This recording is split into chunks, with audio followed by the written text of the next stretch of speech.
अस्सलाम वालेकुम नाज़रीन, इमरान याकूब खान साहब और फैसल चौधरी साहब के साथ मैं हूं Samina Pasha. Program view point में आपको खुशामदीद कहती हूं। सिंध में बल्दियाती इंतखाबात का दूसरा मरहला था, जहां पर रह गए थे, वहां पर आज बल्दियाती इलेक्शन होने थे। 5 बजे तक वोटिंग हुई, जिसके बाद से वोटों की गिनती का अमल भी जारी है और नताइज भी कुछ आ रहे हैं। ये नताइज अभी बहुत अर्ली है, उनके ऊपर डिस्कशन करना, इनकम्प्लीट हैं, गैर मुसद्दिका भी हैं, गैर हतमी भी हैं, लेकिन बहरहाल कुछ ना कुछ ट्रेंड्स ज़रूर बताते हैं। तो उनके ऊपर हम आगे चल के प्रोग्राम में ज़रूर बात करेंगे कि जनाब क्या सूरत हाल रही है इन बल्दियाती इंतखाबात में, क्या कोई पहले वाले मरहले से अब वाले मरहले में तब्दीली आई है या नहीं, थोड़ी इस पर बात होगी। और लेकिन उससे पहले, सबसे पहले बल्कि ये बात करेंगे आज जनाब कि जो एक नया प्लान तैयार करने की बात हो रही है, लंदन में कहा जा रहा है जी अब कोई नया प्लान तैयार हो चुका है। ये लंदन का नया प्लान क्या है और उस पर कैसे अमल दरामद मुमकिन है, जबकि चीफ जस्टिस साहब ने आज बड़ा खुला बयान दिया है। उनका कहना है कि जनाब वो आइन के साथ खड़े, उसके मुहाफिज हैं और उस पर अमल दरामद को यकीनी बनाना उनका फ़र्ज़ है। चीफ जस्टिस साहब ने जो ये गुफ्तगू आज तकरीब में की है, ये बेसिकली क्या मैसेजिंग है, इसके ऊपर बात करेंगे। आइंदा हफ्ते क्या कुछ ख़ास होने जा रहा है, अदालतों के ईवानों से कुछ हमें ऐसा नज़र आ रहा है कि कुछ होगा, इस पर भी बात होगी आज के प्रोग्राम में। आप सबको खुशामदीद कहती हूँ और पहले चले साहब की तरफ। इमरान साहब, चीफ जस्टिस पाकिस्तान की बड़ी अहम गुफ्तगू, ओवरऑल आपने क्या महसूस किया उनकी बॉडी लैंग्वेज से और उनकी गुफ्तगू से? वो कॉन्फिडेंट हैं या आपको लगा कि कहीं ना कहीं उन पर दबाव बहरहाल है बड़े फैसलों का? और आगे जो उन्होंने ये जो गुफ्तगू की है आइन के हवाले से, उन्होंने बड़ा क्लैरिटी से बताया कि ये हमारी चॉइस नहीं है, ये आइन कहता है, हम उसके मुताबिक बात कर रहे हैं। तो ये मैसेज क्लियर आपने पहुंचा दिया इन्होंने। बिस्मिल्लाहिर्रहमानिर्रहीम। देखें, बात सीधी सी है कि chief justice of Pakistan justice Umar Ata Bandial साहब ने आज इंसानी हकूक़ के हवाले से जो थी एक कॉन्फ्रेंस, उसमें जब गुफ्तगू की, अपनी तकरीर की, तो उसमें जितनी भी आप उनकी गुफ्तगू देखें, उनकी बॉडी लैंग्वेज देखें, वो सारी चीज़ें अगर आप उन पर गौर करें तो being a student of journalism मैंने तो ये नतीजा हज़ किया है कि सिर्फ फैसला सुनाना बाकी है। अच्छा, हाँ, बाकी उन्होंने सब कुछ बता दिया। देखें, उन पे दबाव की जो आपने बात की, बिल्कुल आज उनकी सारी गुफ्तगू में और उनकी बॉडी लैंग्वेज में दबाव नज़र आ रहा था, लेकिन उसके बावजूद उनका जो अपना रिएक्शन था, जो उनकी अपनी बॉडी लैंग्वेज थी और जो उनके अपने असरात आप कह सकती हैं, वो ये थे कि दबाव जितना मर्जी हो, मैं किसी को खातर में नहीं लाऊंगा। और एक उनका ख़ास तौर पे वो फ़िक्रा जो उन्होंने फरमाया कि वो बहुत ही एक आजिज़ से आदमी हैं, और उन्होंने जब ये कहा कि आप जब हमारे साथ होने की बात करते हैं तो मैं भी एक जज हूँ, आप मेरे साथ होने की बात ना करें, आप पूरी सुप्रीम कोर्ट के साथ होने की बात करें, आइन के साथ होने की बात करें। उन्होंने एक दफ़ा फिर ये बड़ी लाउड एंड क्लियर एक मैसेज दे दिया कि जनाब हम पे आप गिला ना करें, बाद में ये कुछ ना कहें हमें, बल्कि असल चीज़ को समझ लें कि हमने बाय बुक्स चलना है, और बाय बुक्स यही मामला है कि 14 तारीख को अगर हमने फैसला करना है इलेक्शन का, तो उसमें अब जिस तरह से भी वो रद्दोबदल नहीं हो सकता। अलबत्ता ये ज़रूर है कि जी वो इलेक्शन कमीशन के बैलेट पेपर नहीं छपे, ये नहीं छपे तो कर दें, लेकिन वो कहते हैं आइन के मुताबिक जो 90 दिन का प्रोसेस है हमें वो पूरा करना है। अब हुकूमती जो मामलात हैं उसमें क्योंकि 90 दिन से तो वैसे ही टाइम ज़्यादा हो चुका है, लेकिन मुझे नहीं अब ये लगता कि जैसे कि सुप्रीम कोर्ट इस पर कोई लचक दिखाए। ठीक है, आपको ये इससे आज की उनकी गुफ्तगू से अंदाजा हुआ। लेकिन चौधरी साहब, 2-3 चीज़ें बड़ी क्लियर एंड कट हैं, मैं आपसे उस पर राय लेती हूँ, लेकिन मैं ज़रा वेलकम कर लूँ जी उसामा गाजी साहब हमारे साथ आज मौजूद हैं, सीनियर तज्ज़ियाकार और जर्नलिस्ट। उसामा गाजी साहब, आपको भी खुशामदीद कहते हैं प्रोग्राम में, लेकिन लेट मी अलाउ मैं ज़रा चौधरी साहब का मौक़िफ़ पहले ले लूँ इस मामले पर, और उसके बाद आपकी तरफ आती हूँ। चौधरी साहब, चीफ जस्टिस साहब ने आज बड़ा क्लियरली कुछ चीज़ों को एक्सप्लेन कर दिया है जो बार बार बात हो रही थी, और उनका कहना है कि जो फैसला चैलेंज ना हो, जिसके ऊपर कोई रिव्यू पिटिशन ना आए, तो वो फिर हतमी है और उस पर फिर अमल दरामद होना है। तो ये अब हम कह सकते हैं कि उन्होंने बड़ा एक कैलकुलेटेड से जवाब दिए हैं उस तमाम तर हमलों के जो पार्लियामेंट से हो रहे थे या सियासी जमातों की तरफ से उनके ऊपर हो रहे थे। आप कैसे परसीव करते हैं इसको? ये तसलसल है उस गुफ्तगू का, या जैसे जो कोर्ट में उस दिन हियरिंग हुई थी तो उसका तसलसल ये गुफ्तगू है।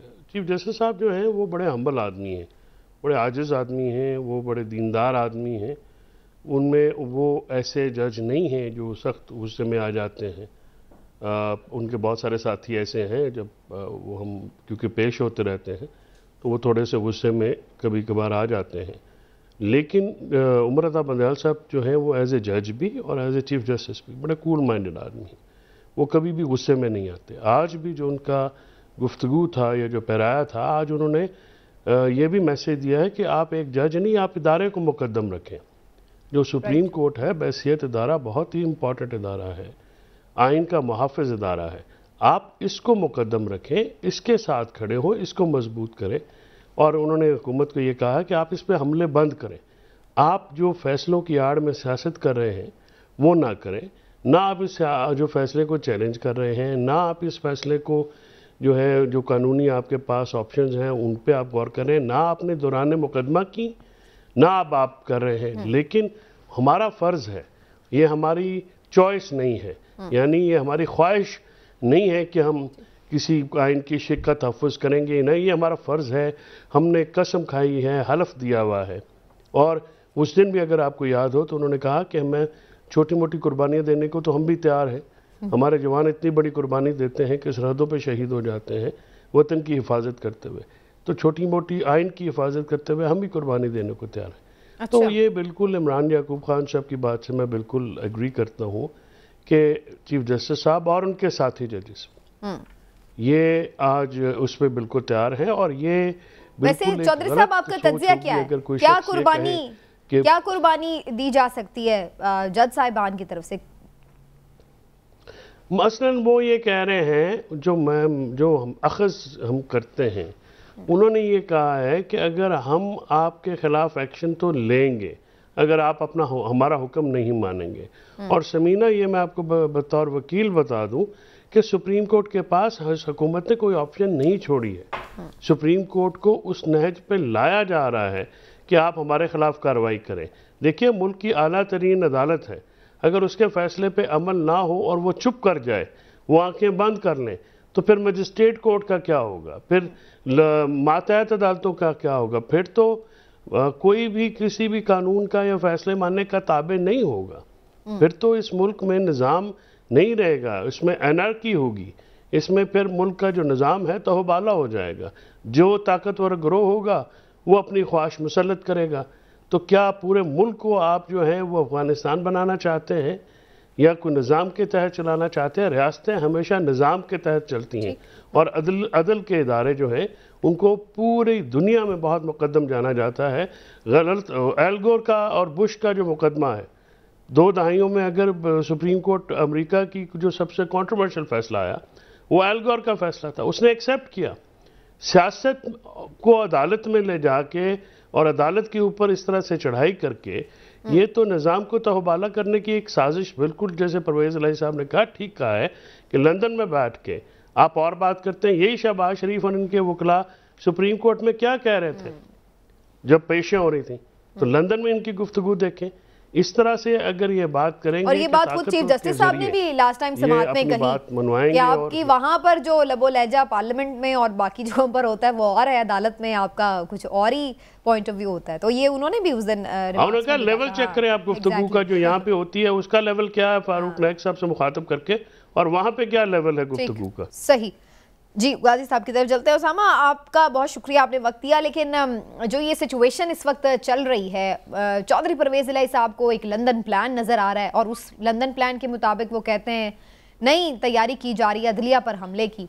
हामिद मीर साहब की गुफ्तगू का कुछ हिस्सा मैंने प्रोग्राम के शुरू में सुनवाया था, जिसमें वो ये बात कर रहे हैं कि इंस्टिगेट किया जा रहा है, प्रोवोक किया जा रहा है चीफ जस्टिस साहब को, सुप्रीम कोर्ट को इस नहज पर लाया जा रहा है कि वो तौहीन अदालत की कार्रवाई करें और सियासी शहीद बनाएं इस हुकूमत को। तो ये भी क्या इसी लंदन प्लान का हिस्सा हो सकता है? आप क्या परसीव कर रहे हैं कि अगले हफ्ते वाकई supreme court of Pakistan chief justice साहब कोई इस हुकूमत के अहम जिम्मेदारों को कटहरे में खड़ा करने वाले हैं? समीना, एक चीज तो बड़ी वाज़ेह है कि माशी तौर पर तो मुल्क को इन्होंने तबाही की तरफ धकेल दिया। इस चीज का इनको भी अंदाजा है। 30 जून से पहले लगभग 4 अरब डॉलर पाकिस्तान ने वापस करने हैं। जब सऊदी अरब और चीन के हम वापस ना भी करें तब, तो ये एक बहुत बड़ा चैलेंज है। आईएमएफ का मामला इनसे संभल नहीं रहा, अभी तक वो IMF कह रहा है कि हुकूमत तो झूठ बोल रही है, मुकम्मल तौर पर तय नहीं हुई। अब इस सूरत हाल में तो जाहिर है ये नजर आता है कि अगर उनको इस वक्त सुप्रीम कोर्ट की तरफ से कोई ऐसे अहकाम आते हैं तो वो उसको अपने लिए, जिस तरह आपने देखा अभी भी असम्बली में जाकर देखें जी ये तो मुदाखलत हो रही है पार्लियामेंट के अंदर, तो एक बयानिया तो बनाने की कोशिश करेंगे।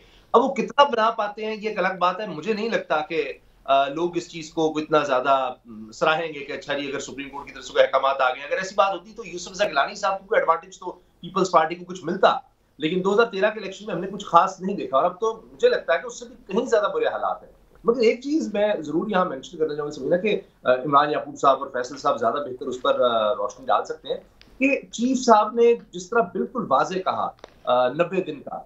और मैं आपसे एक चीज अर्ज कर दूं कि मैं जब पढ़ा करता था यूनिवर्सिटी के जमाने में तो चीफ जस्टिस साहब हमारे उस्ताद हुआ करते थे। उस वक्त वकील थे और उस वक्त निस्बतन जवान थे, और लेकिन उस वक्त भी बड़े अपराइट और बहुत मसरूफ वकील थे उस वक्त। और फिर भी उनको शौक था, नजर आता था कि वो शौक की वजह से आते हैं, कुछ ना कुछ टाइम निकाल के उनकी कोशिश होती थी। तो एक दफा उन्होंने कहा कि स्टूडेंट्स को, मैं भी उनमें शामिल था, मुझे बड़ा शफकत से पेश आते थे, तो कहते कि 60 की दिहाई में जो फैसले हैं ना बेटा आपने वो जरूर पढ़ने हैं, सुप्रीम कोर्ट के, आला अदलिया के 60s के। तो वहां से, और उस वक्त भी बड़े अपराइट आदमी थे, अब तो उससे भी कहीं ज्यादा जाहिर बुजुर्गी के साथ एक पोजीशन भी एग्जैक्टली। हाँ, तो मुझे पहले दिन से ये था कि चीफ जस्टिस उमर ता बंदयाल साहब उस्ताद की हैसियत से जितना हम उनको देख सके, स्टडी कर सके, तो तब से फिर वकालत में और जहां तक देखा तो इंतहाई अपराइट आदमी, इसमें कोई शक नहीं है। मगर उनका ये फरमाना कि जो फैसला है वो टेस्ट ऑफ टाइम पर उन्होंने कह दिया और ये कहा कि जी फैसला तो हमारा मौजूद है, आज अमल नहीं होता तो ये हमारा फैसला तो टाइम पर देखेगा। जहां मुझे थोड़ा सा नजर आता है कि वो जिस तरह 90 दिन से मामला ऊपर चला गया, 2 दफा उन्हें अहकाम दिए, वो पहले 20 अप्रैल देखा, फिर 14 मई भी गुजर रही है, वहां भी में कुछ इलेक्शन होते तो यकीन नजर नहीं आ रहे। तो अब ये कहां तक मामला जाएगा, तो वहां पर मुझे कुछ वाज़ेह तौर पर जब उन्होंने कहा ना जी फैसला तो हमने दे दिया है, अब मुझे ऐसे लगा कि वो कह रहे हैं कि हमारा फैसला तो वही रहेगा, अब इस पे अमल दरामद तो करना है एग्जीक्यूटिव ने, वो करते हैं नहीं करते, हमारा फैसला वही है, ये बताएगा सही है या गलत। राइट तो मैं आपकी बात से क्या ये कर लूं कि आप अभी अगले हफ्ते भी कोई उनकी तरफ से सख्त कार्रवाई इस हुकूमत के खिलाफ, या कोई भी वो तमाम लोग जो उनके फैसले पर अमल नहीं करवा रहे हैं, जिम्मेदार हैं अमल दरामद ना करवाने के, तो किसी को कोई आप नहीं देख रहे हैं कि उनके खिलाफ कार्रवाई शुरू होने जा रही है एटलीस्ट? उसमें इसलिए कि देखिए मैं गलत भी हो सकता हूं, लेकिन उन्होंने इतनी वाज़ेह तौर पर 90 दिन की बात की है, जस्टिस कॉर्नेलिस का उन्होंने हवाला दिया, वो सब बात, लेकिन उन्होंने इस पर नहीं कहा कि जी then there will be consequences. यानी वो पूरी सोच समझ के आए थे। जस्टिस कॉर्नेलिस और अक़लियतियों के हुकूक के हवाले से ये सेमिनार था, तो उसमें उन्होंने जाहिर है कि ये वाज़ेह, जिस तरह इमरान याकूब साहब ने दुरुस्त फरमाया, फैसल साहब से कह रहे, उन्होंने वाज़ेह इशारा दिया कि उनकी क्या सोच है। भाई 90 दिन है, हम नहीं देखना बातें ना ढूंढे, लेकिन उन्होंने उसको इंप्लीमेंट करने पर वहां थोड़ा सा ऐसे लगा जैसे गुंजाइश छोड़ दी कि हमने तो फैसला दे दिया, अब नहीं भी होता तो टेस्ट ऑफ टाइम। ये इंटरेस्टिंग आपने पॉइंट उठाया, राइट। मैं जरा ठीक इस consequences go beyond 90 days. All right, ये इंटरेस्टिंग पॉइंट है, मैं इमरान साहब का भी इस पे मौक़िफ़ लेती हूँ। कल ख़ावर घुमन साहब ने तो ये हमें ख़बर दी थी कि अगले हफ्ते आप तैयार हो जाएं, खड़ाक होने वाला है कोई, और आप देखेंगे कि बड़ी कार्रवाई का आगाज़ हो सकता है सुप्रीम कोर्ट से। ये उनकी खबर थी कल ख़ावर घुमन साहब की। उसामा गाजी साहब को आज इसमें उन्हें लगाया कि वो शायद कोई गुंजाइश दे रहे हैं, या शायद उन्हें भी यकीन नहीं है कि वो आगे कोई इस पर भी अमल होगा या नहीं।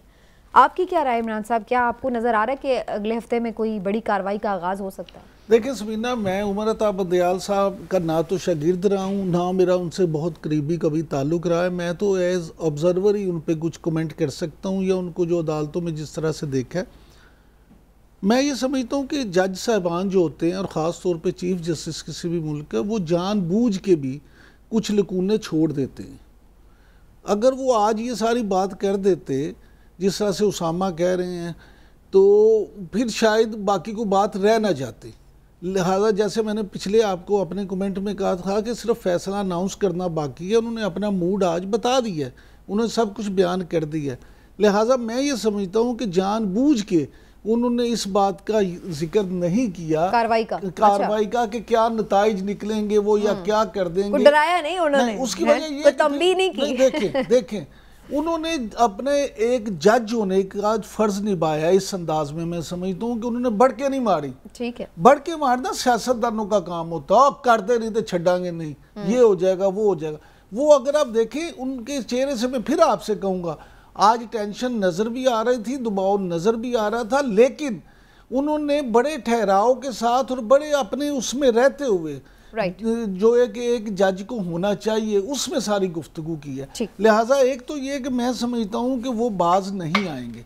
दूसरी बात ये कि दोनों तरफ से एक ख्वाहिश है, मैं आपको बता दूँ, पीटीआई की तरफ से भी ये ख्वाहिश है कि सुप्रीम कोर्ट जो है ना लठ मार दे, और नून लीग और जो पीडीएम की जमातें हैं उनकी तरफ से भी ख्वाहिश है कि ये करें। जिस तरह उसामा साहब कह रहे थे कि उसकी बुनियादी वजह ये है कि वो भी सियासी शहीद बनना चाहते हैं, और दूसरी सबसे पीटीआई चाहती है कि हमें मौका मिले। हमके देखा अदालतों की ये बात नहीं मानते, तो मामला छुरी भी खरबूजे पे गिरना चाहती है और खरबूजा भी चाहता है कि छुरी काटी डाले। हाँ, दोनों ही सूरत हाल है। लेकिन चौधरी साहब अब ये बता दें कि इस खरबूजे की कितनी काशें बनेंगी, कितने के आपको पीस नज़र आ रहे हैं? ये मैं सवाल इस पर्सपेक्टिव में कर रही हूँ कि ये तौहीन अदालत की अगर कार्रवाई शुरू होती है तो इसके ज़िम्मे में कौन कौन आता है? ये भी एक अदालती नुक्ता है कि जनाब इसमें फिर कौन कौन है जो इसके ऊपर ये तलवार लटक रही है? नहीं, उसमें कोई कंफ्यूजन नहीं है। वो डायरेक्शन जो है फेडरल गवर्नमेंट को है, प्राइम मिनिस्टर और कैबिनेट को है। तो जुमरे में तो यही आएंगे जो 3-4 लोग होंगे, और जुमरे में वही जो, लेकिन वो तो पूरे पार्लियामेंट पे डाल रहे हैं ना सारा वजन। मुझे को फाड़ देना चाहते हैं ना नीचे तक। लेकिन पार्लियामेंट का इससे कोई लेना देना नहीं है ना। कानून भी एक चीज़ है ना, आइन भी एक चीज़ है, इसके रूल्स रेगुलेशंस हैं। जो बात ये कर रहे हैं वो आइन के अंदर कवर है। और मैं आपको बताऊं कि ये जब ये मामलात चलेंगे, ज़ाहिर इनको चलना तो है, ये जब चलेंगे तो आप लोग हैरान होंगे कि हुकूमत की कितनी बड़ी फाश गलतियां हैं कानूनी तौर पे, जो कि उन्होंने एड्रेस नहीं की हैं। और मैंने इसलिए कहा है ना कि वकील और डॉक्टर, हम हमेशा ये कहते हैं वकील और डॉक्टर पे कोई कॉम्प्रोमाइज़ नहीं होना चाहिए, दोनों कॉम्पिटेंट होने चाहिए। तो ये जो गलत मशवरे होते हैं ये गले पड़ जाते हैं। लिहाजा इसको जो है सोचने की ज़रूरत है। ज़ाहिर उसामा का क्योंकि खुद बैकग्राउंड है, जुडिशरी इनके घर में भी रही है, जजेस जो हैं वो मथे कोई गलत तासुर ना चला जाए इस बात का कि कोई हवाला देते हैं। वो लोग ये ना समझ लें चौधरी साहब के जैसे आप मीटिंग्स कराते फिर रहे थे पिछले दिनों, कोई उसामा गाजी भी यही काम करते फिर रहे। नहीं, उसामा साहब के वालिद का बहुत एक रिस्पेक्टेबल नाम है। साहब हमारे लॉयर हाई कोर्ट के बड़े रिस्पेक्टेड नाम हैं जो जज रहे हैं। माहौल होता है ना जी, जैसे हम वकीलों की फैमिली है तो मेरे बिल्कुल, ये तो मैं लाइटर नोट पे बात कर रही थी, लेकिन थोड़ा इसका पॉलिटिकल एस्पेक्ट पे भी बात करते हैं ना चौधरी साहब। तो ये जो बात अब ठीक हो गया, ये तो अब एक ज़ाहिर एक लीगल तो पर्सपेक्टिव है ही, लेकिन इसका एक पॉलिटिकल पर्सपेक्टिव भी है। जैसे मैंने शुरू में भी जिक्र किया, मैं इसका पहले कमेंट इमरान साहब से ले लूँ क्योंकि कल उन्होंने इस बारे में एक खबर भी दी थी, उसी की कंटिन्यूटी में इस बात को आगे बढ़ाते हैं कि जो इमरान साहब आपने बात की लंदन में जो मुलाकात हुई शहबाज शरीफ साहब की और नवाज शरीफ साहब की, और आपने उसमें ये जिक्र किया कि उन्होंने ये तय किया है कि जनाब इलेक्शन के बारे में क्या करना चाहिए, सुप्रीम कोर्ट के बारे में क्या फ़ैसला है उनका। तो आपको भी लगता है कि ये कोई अब मौजूदा हालात के मुताबिक कोई नया लंदन प्लान तैयार किया गया, और अगर है तो वो क्या है, उसमें क्या उसके निकात हैं? अच्छा समीना, मैं इस जो इस्तिलाह है ना नया लंदन प्लान, इससे इत्तेफाक नहीं करता। ये पुराना ही है। नहीं, देखिए मैं उसकी वजह सुने, ये ऐसी बेपड़ की उड़ाई जाती है। देखिए अगर वज़ीर आज़म हैं मियाँ शहबाज शरीफ, वो लंदन गए हैं अपने बड़े भाई से मिले, और वो सिर्फ बड़े भाई नहीं है, वो उनके कायद भी हैं, सियासी पार्टी के कायद भी हैं। तो उनसे अगर उन्होंने कोई मशवरा किया है तो उसका क्या मतलब है नया प्लान बन गया? ये यहाँ पे बात कर रहे हैं, हमने जरा इंटरेस्ट भी तो डेवलप करना होता है ना, वो साड़ी भी तो दुकान चलन दे। नहीं, बात इंटरेस्ट की या दुकानदारी की नहीं, बात तो है हकाइक की। मामला ये है कि ये इमरान खान साहब हों, आसिफ अली जरदारी साहब हों, या कोई भी हो, सियासी लोग आपस में मशवरे करते हैं और मशवरों के साथ ही ये सब कुछ किया जाता है।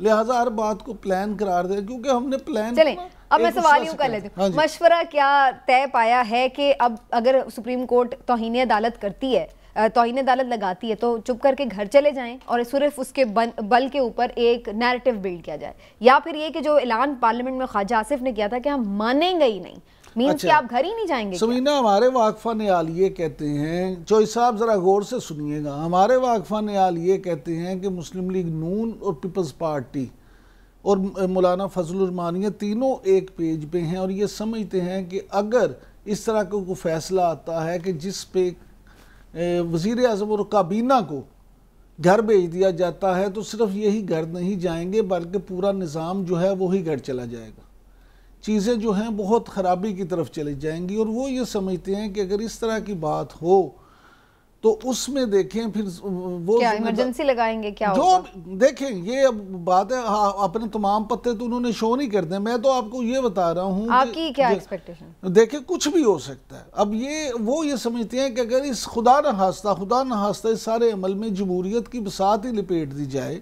तो फिर वो कहेंगे कि ये सारी जिम्मेदारी जो है वो इमरान खान साहब पे और अदालतों पे आती है। तो ये सारी जो है ना मामला इस वक्त बड़ी अजीब सी सियासत मुल्क की हुई हुई है।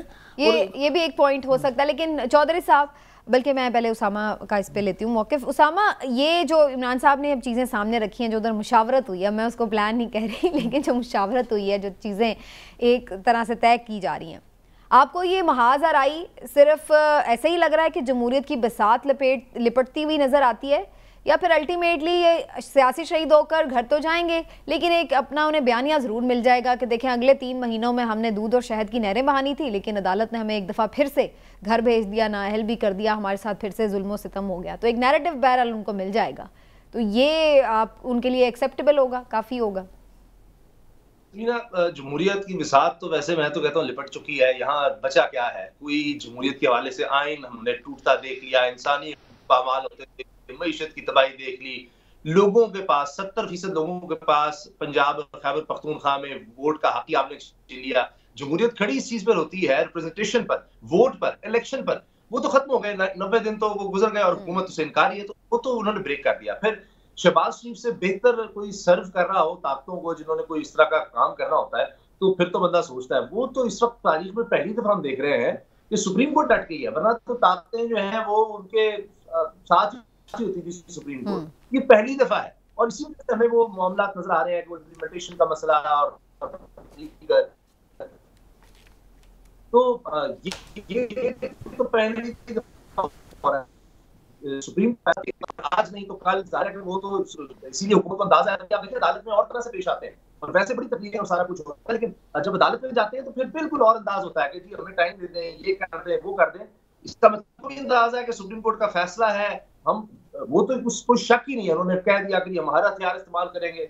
जिस तरह उन्होंने रादे पास किए हैं, मुझे तो इसमें भी हैरत नहीं होगी, वो कहेंगे जी हम करारदाद पास करें कि प्राइम मिनिस्टर जो है शहबाज शरीफ को ना माने, वही रहे, अगर अदालत ने कुछ कह भी दिया नहीं वो यही करें, तो ये तो वो आखिरी हद तक जाएंगे जब तक कि चीफ जस्टिस रिटायर नहीं हो जाते। जो मुझे नजर आता है उनका प्लान कि हर सूरत चीजों को ड्रैग कर रहा है सिर्फ तब तक कि चीफ जस्टिस जो है उनको लगता है उनके प्लान में रुकावट है, बाकी सब चीजें उन्होंने मैनेज की हुई है। उनको ये नजर आता है कि एक बार चीफ जस्टिस रिटायर हो जाए फिर हमारे लिए बड़ी आसानी हो जाएगी। चौधरी साहब, ये वैसे जो पॉइंट उसामा ने उठाया है ये बड़ा लोग डिस्कस करते हैं। मैंने तो इवन ये तक भी देखा कि किसी ने एक जगह लिखा हुआ था कि जनाब चीफ जस्टिस साहब की रिटायरमेंट के बेशक अगले ही दिन इलेक्शन हो जाए तो नून लीग को एतराज़ नहीं होगा। तो मतलब मुझे तो अभी तक भी मैं इस बात पे कुछ खुद को कन्विंस नहीं कर पा रही कि चीफ जस्टिस साहब अगर ये भी मौजूद हों तो इलेक्शन हो रहे हों तो उन्होंने जाके कौन सा ठप्पे लगाने हैं जो PMLN को इतनी टेंशन है कि इनके होते हुए कोई मसला हो जाएगा उनके लिए। तो आखिर क्या इसकी वजह नज़र आती है कि चीफ जस्टिस साहब की रिटायरमेंट से इन चीज़ों को लिंक किया जाए इलेक्शंस को? उसकी वजह बड़ी सिंपल ये है कि ये अक्टूबर में भी इलेक्शन नहीं कराने में गैर संजीदा है और इनका कोई प्रोग्राम नहीं है इलेक्शन कराने में। इनका ये ख्याल है कि ये चीफ जस्टिस साहब और ये जो बेंच फॉर्मेशन बनाते हैं, क्योंकि वो चीफ जस्टिस का प्रोरोगेटिव होता है, तो उसमें ऐसे जजेस डाले जाते हैं जो कि शायद इनके मुखालिफ हैं। ऐसी बात नहीं है। इन 3 जजेस ने गलती मैं समझता हूँ की कि इनको इक़्तिदार दिया। अगर वो कासिम सूरी की वो रिवर्स करके इलेक्शन की तरफ जाता मुल्क तो शायद आज ये सूरत हाल नहीं होती। बहरहाल कुछ ऐसी होते हैं फैसले जिनका खमियाजा फिर इन 3 जजेस को बेचारों को भुगतना पड़ा है। उस वक्त भी वो आइन के साथ खड़े हुए थे। उस वक्त भी इन चीफ जस्टिस साहब ने सो मोटो लिया था और उन्होंने बेंच बनाई थी जिस बेंच के ऊपर ये जो है ये इनका फैसला आया। तो ये इसलिए इनका जो है सारा मतमा नज़र जमहूरियत की बिसात में बिल्कुल जमहूरियत यहाँ पे कोई नहीं है, ना आइन है ना कानून है। ये एक ऐसा पर्दा है जिसमें ये लगे हुए हैं। इस वक्त कौन सा काम आइन के मुताबिक हो रहा है, कौन सा काम कानून के मुताबिक हो रहा है। सुप्रीम कोर्ट ऑफ पाकिस्तान आइन के मुताबिक इलेक्शन कराने का हुक्म देती है और उस ऑर्डर को डिफाई कर दिया जाता है मुख्तलिफ तरीक़ों से और पार्लियामेंट पे हमला किया जाता है। ये आइन के तहत तो नहीं हो रहा, ये तो ताकत के ज़ोर पे हो रहा है और डंडे के ज़ोर पे हो रहा है। और ये मामला जो है आइन और कानून के तहत अगर होते तो इस वक्त तो मुल्क इलेक्शन में चला जाता, लेकिन नहीं गया है। ये सारा मामला जो प्लान है इन तीनों जमातों का वो ये है, कोई इनका ये प्लान नहीं है कि जी जमहूरियत की बसात जो लिपटनी थी वो लिपट चुकी है पिछले साल। अभी इनका कोई ना इसका ये है, ये सुप्रीम कोर्ट के फैसले पे बिल्कुल अमल दरामद नहीं कराना चाहते, ना अभी ना अक्टूबर को ना किसी वक्त भी ये इलेक्शन नहीं कराना चाहते। और इसका शायद जो इसका जो इजहार है कल पीपल्स पार्टी से ताल्लुक़ रखने वाले एक वजीर ने अपनी गुफ्तगू में किया है, एक निजी जी, वो ARY में उन्होंने खुल के कहा कि उनको नजर नहीं आ रहे हैं। लेकिन यस जी हाँ, ठीक हो गया। तो चलें जी, एक ब्रेक लेते हैं। ब्रेक से वापस आकर सियासी महाज को आगे बढ़ाएंगे और कुछ बल्दियाती इंतखाबात के हवाले से भी बात होगी जो सिंध में हो रहे हैं, क्या अब तक की पोजीशन है, ट्रेंड्स क्या शो कर रहे हैं, इसके ऊपर भी बात होगी। उसामा हमारे साथ ही हैं और बाकी पैनलिस्ट भी। एक ब्रेक के बाद वापस आते हैं।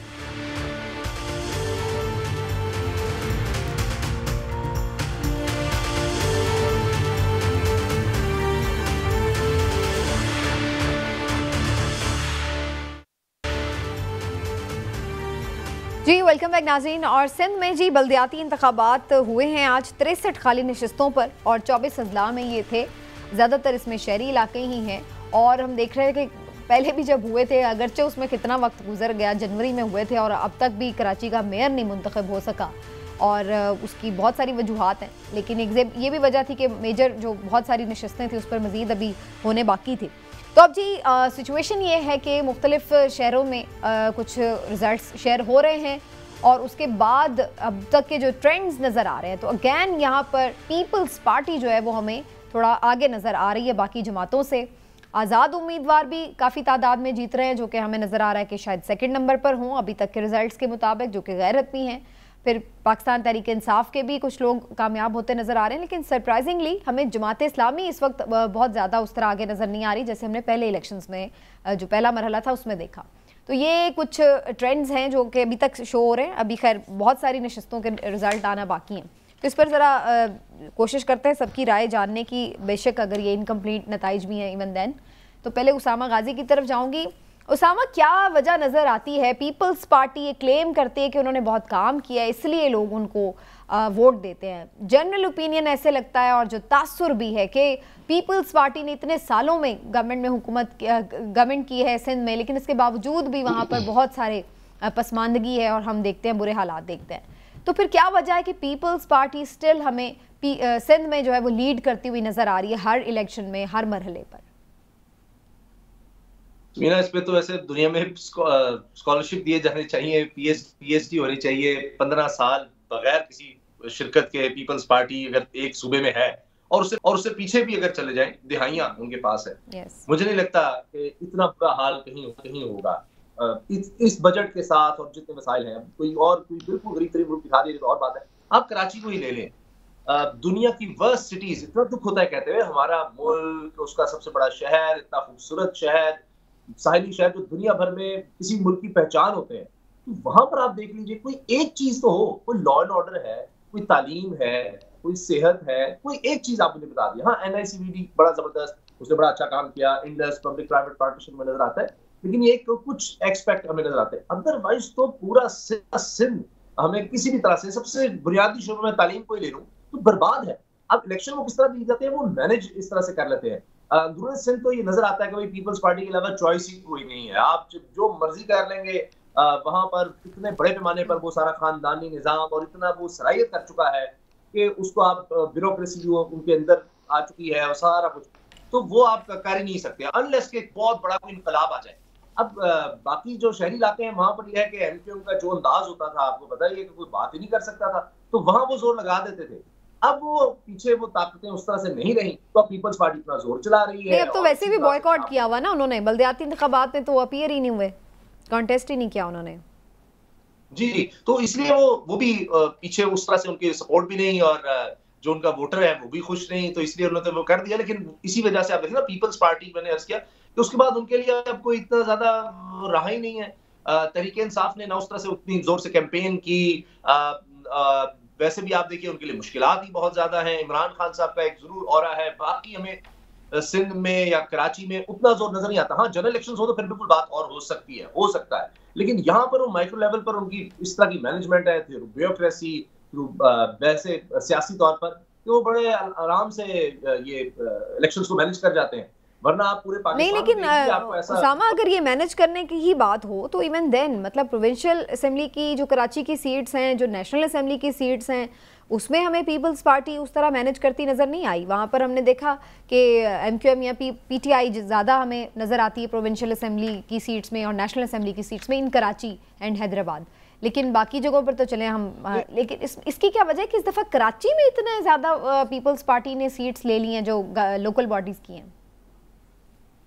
अभी तो पता नहीं कितने लोग तोड़ भी लेंगे। जब आपके पास फंड्स होते हैं, जब आपके पास ब्यूरोक्रेसी, आपके पास हुकूमत, तो फिर बिल्कुल और तरह से होता है। और जब आप गवर्नमेंट में होते हैं, और देखिए अभी जो ज़िमनी, तो उन्होंने निस्बतन बेहतर परफॉर्म किया ज़िमनी इलेक्शंस में। जनरल इलेक्शन में तो फिर पूरे मुल्क में हो रहे होते हैं, तो ध्यान हर तरफ गया होता है, और वहां पर थोड़ा सा मैनेज करना इस लिहाज से मुश्किल हो जाता है। तो देखते हैं जनरल इलेक्शन जब होंगे उनमें क्या होता है।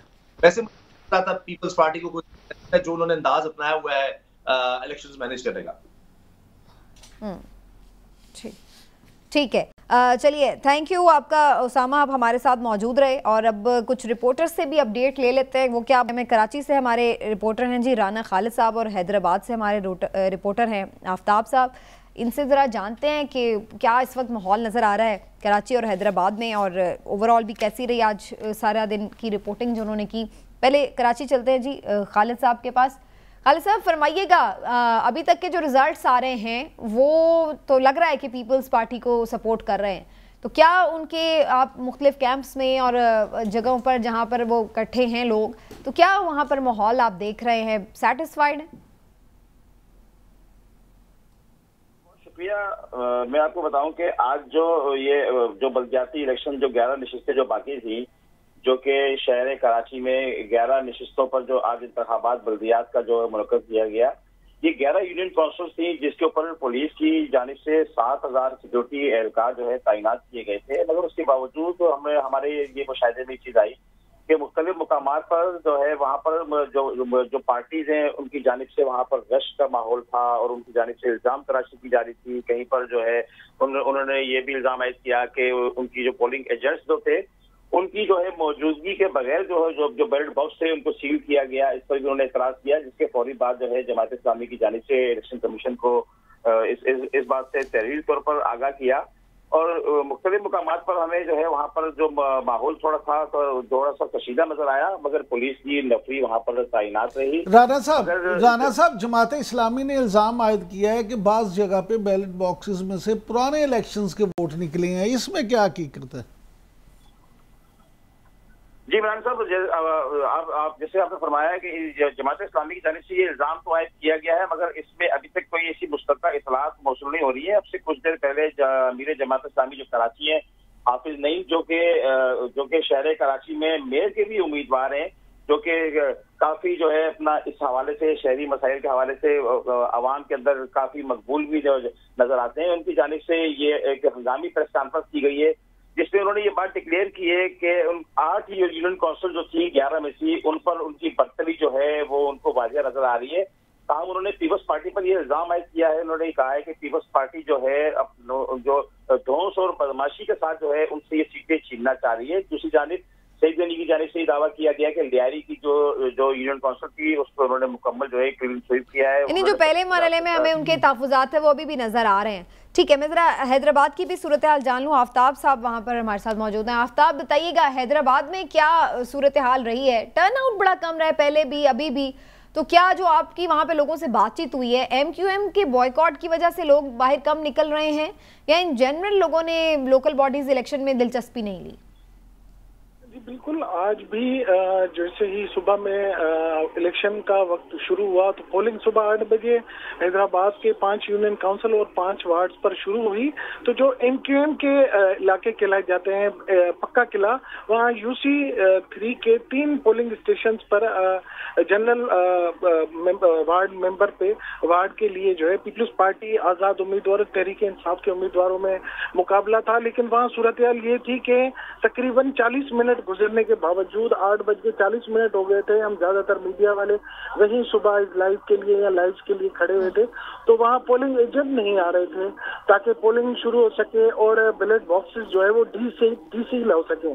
और अमला बड़ा कंफ्यूजन का शिकार हो गया कि किस तरह से चल करें। फिर उन्होंने एआरओ से और आरओ से जो है सवाले से बात करना शुरू की।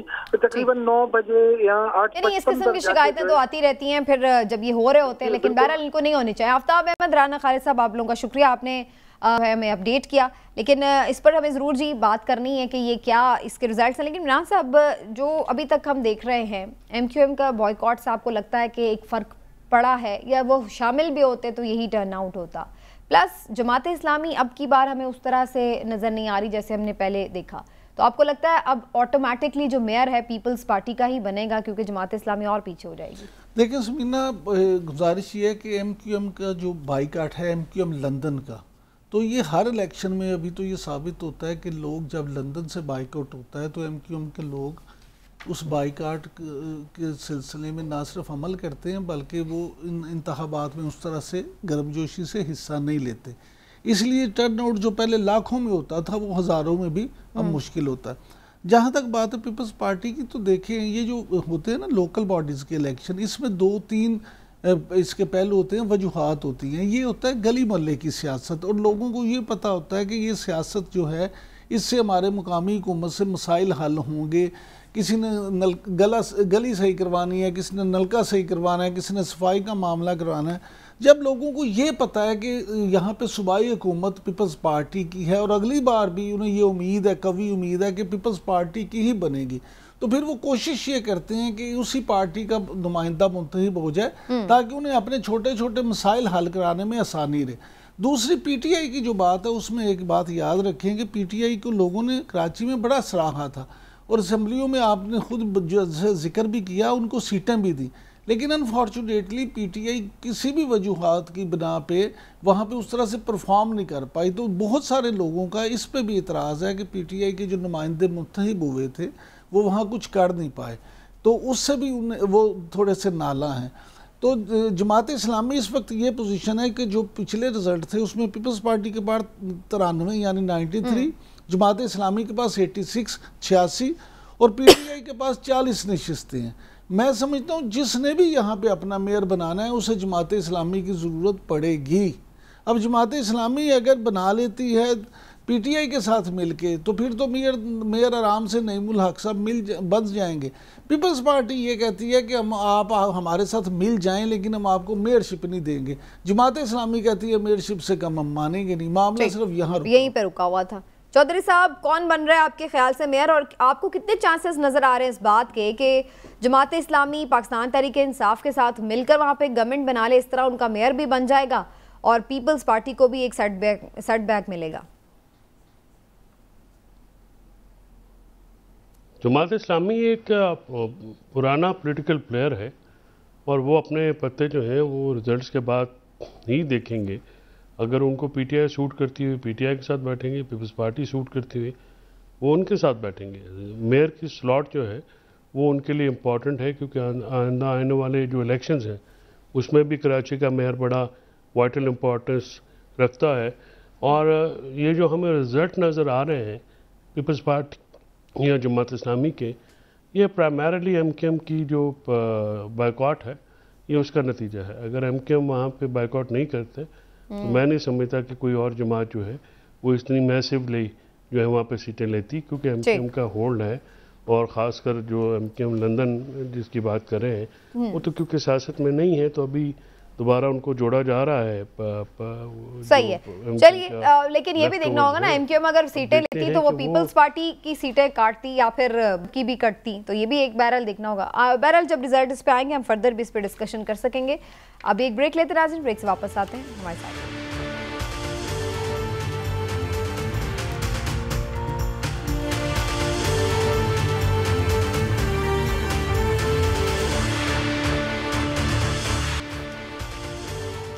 वेलकम बैक नाजरीन। एक इंटरनेशनल स्टोरी है जो आज प्रोग्राम में शामिल करेंगे। भारत की शिमाल मशरिक की रियासत मणिपुर में नस्ली बुनियाद पर होने वाले तशद्दुद के बायस तकरीबन 23,000 लोग जो है वो अपने घर बार छोड़ गए और मुबैना तौर पर कम अज़ कम 54 अफराद जो हैं वो हलाक हुए हैं। और ये बड़ा अफसोसनाक वाक़या है जो तशद्दुद की वजह से अक़लियतों के साथ ये सलूक हमेशा रिपोर्ट होता रहता है भारत में, लेकिन यहाँ पर हम देखते हैं कि इंसानी हुकूक की तंजीमें भी खामोश रहती हैं। ब्रिगेडियर हारिस नवाज साहब दिफाई तज्ज़ियाकार इस वक्त हमारे साथ मौजूद हैं, उनसे ज़रूर इस पर बात करेंगे। शुक्रिया सर आपके वक्त का। सर, ये जो वाक़यात हैं बार बार रूनुमा होते हैं भारत में, लिसानी फसादात हों, अक़लियतों के साथ हों या किसी भी नस्ली तासुब की वजह से हों, लेकिन इस पर इंसानी हुकूक की तंजीमें भी खामोश रहती हैं और वहाँ पर भी कोई इस पर भौंचाल नहीं आता। आपको क्या नज़र आता है सर, इसकी बार बार वजूहात क्या है? क्या इसके ख़ास वजूहात कोई इस पार्टी के साथ इस हुकूमत के साथ भी जुड़ी हैं जो इस वक्त वहाँ पर बरसरे पे कार है? देखिए, सबसे बड़ी बात यह है कि इंडिया में इंसानी हकूक़ की कोई वैल्यू नहीं है, चाहे वो कश्मीर हो, माइनॉरिटी हो, ये नॉर्थ ईस्टर्न स्टेट जो इनकी है, नागाज, मिजोज, असमी, म्यांमार उस साइड पे चला जाता है, इधर ये मणिपुर पूरे डिस्ट्रिक्ट है, क्योंकि दुनिया को इनकी ज़रूरत है और वो ह्यूमन राइट्स ऑर्गेनाइजेशन अपना मुँह दूसरे पर लेते हैं, जो कि नहायत ही नाइंसाफ़ी की बात है। अदरवाइज आप ये देखें कि एक हफ्ता पहले ये जो राइट शुरू हुए हैं, सिंपल उनकी ऑल ट्राइबल जो स्टूडेंट यूनियन है वो उन्होंने बात तय की कि ये हमारे से बड़ी नाइंसाफ़ी है कि आप ट्राइबल स्टेट्स बना रहे हैं, लैंड दे रहे हैं, लेकिन जो 50% इनके अपने लोग हैं उनको तो वो सारा कुछ करके दे रहे हैं, सब करेंगे, लेकिन जो बाकी मिनॉरिटी है उनको उनके राइट वो कह रहे हैं हमारे एंसेस्टर्स के जंगल है, सब कुछ चला जाएगा। उस पर उन्होंने वो एक साइड निकाली, रेडी निकाली, और जो बीजेपी ने उनसे वो जो जुल्म बर्बरीत की है, हमें इंतहा कर दी जिस तरीके से उनको ट्रीट किया गया, उनको अब यहाँ तक के कर्फ्यू लगा दिए, उसके बाद शूट टू किल कर दिए, नजर आए तो आप मार दें। क्या आप अपने लोगों के साथ ऐसे करते हैं? क्या हिंदुओं के साथ आपने कभी न्यू दिल्ली में या अपने इन इलाकों में कभी की है? तो ये चीजें देखें तो इससे बड़ी सी एक सेंस ऑफ डिप्राइवेशन इसके अंदर आ रही है, और इसके अंदर जो मीठी कम्युनिटी है जो 50% है उनको तो बेनिफिट हो जाएगा, बट व्हाट अबाउट अदर 50% जो लोग हैं वो सारे परेशान बैठे हुए, जिसकी वजह से सारी लैंड के एक्सेस जनरल उनको मिल जाएगा, ये बेचारे हाथ मलते रह जाएंगे। इसीलिए ये एक इन्होंने निकाला था, ये इसके ऊपर ये पूरी रैली निकाली है जिसके ऊपर जुल्म किया गया है। बात ये कानून बनाए तो सबके लिए इक्वल बनाए, आप क्यों फर्क डालते हैं? ये बीजेपी की हुकूमत का ये सारा स्टंट है, ये हर जगह अपने आप को दिखाना चाहते हैं क्योंकि ये आदि हैं गुंडागर्दी करने के लिए। बिल्कुल जी। हारिस नवाज साहब, बहुत शुक्रिया आपका सर, थैंक यू, आपने वक्त दिया। शॉर्ट कमेंट में दोनों से ले लूं क्योंकि वक्त बिल्कुल अब कम है हमारे पास। चौधरी साहब, ये भारत बड़ा सेक्युलर बनता है और बड़ा लोगों को ऐसे तासुर देता है कि जो बड़ा कोई ग्रेट शाइनिंग इंडिया और ये वो, लेकिन हकीकत ये है कि ये जो भयानक चेहरा है उसको हमेशा इसके ऊपर पर्दे डाले जाते हैं, और भारत तो डालता ही है लेकिन ओवरऑल भी एक जो वर्ल्ड है उसका भी इसी तरह का हमें रवैया नज़र आता है।